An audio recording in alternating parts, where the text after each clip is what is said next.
বিয়ের জন্য পাত্র বা পাত্রী খুঁজছেন, একসাথে ২-৩টা ভালো প্রস্তাব পেয়ে গেছেন। কাকে বেছে নেবেন? সবাইকে ভালো মনে হচ্ছে। বিয়ের সময় সঠিক সিদ্ধান্তটা আসলে কিভাবে নিবেন যে কোনটা ভালো মানুষ? তো একাধিক ভালো অপশন থাকা মানে যে সবসময় সিদ্ধান্তটা সহজ হয়ে যায় এরকম কিন্তু হয় না। কারণ বিয়েতে শুধুমাত্র ভালো মানুষ হলেই হয় না, বরং কম্প্যাবিলিটি, মানসিক শান্তি, দৃষ্টিভঙ্গি, ভবিষ্যৎ বাস্তবতা ইত্যাদি অনেক কিছুই গুরুত্বপূর্ণ।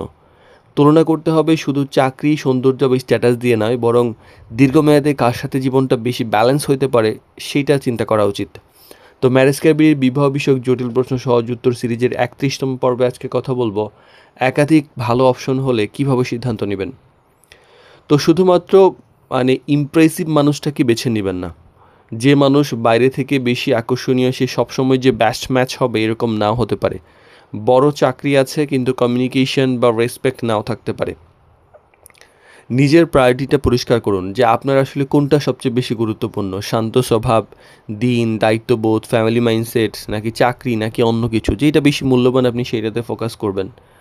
আর ভবিষ্যৎ ইমাজিন করুন, কার সাথে বাস্তব জীবনে আপনি বেশি কমফোর্টেবল হবেন সেটা চিন্তা করুন। শুধুমাত্র এক্সাইটমেন্ট না, শুধুমাত্র সৌন্দর্য না, লং টার্মে কিন্তু পিস অনেক বেশি গুরুত্বপূর্ণ। আর পরিবার যখন আছে আপনার অবজারভেশনটা তাদের উপরে অনেক ছেড়ে দিন এবং গুরুত্ব দিন। কারণ অনেক সময় আছে যে বাইরে থেকে আপনি অনেক কিছু পরিষ্কারভাবে বুঝতে পারবেন না, বোঝা যায় না। কে বেশি স্টেবল, কে বেশি রেসপেক্টেবল, কে বেশি কনসিস্টেন্ট, এই ব্যাপারগুলো কিন্তু পরিবার অনেক সময় ধরতে পারে। আর পারফেক্ট চয়েস খুঁজতে গিয়ে ডিলে করবেন না।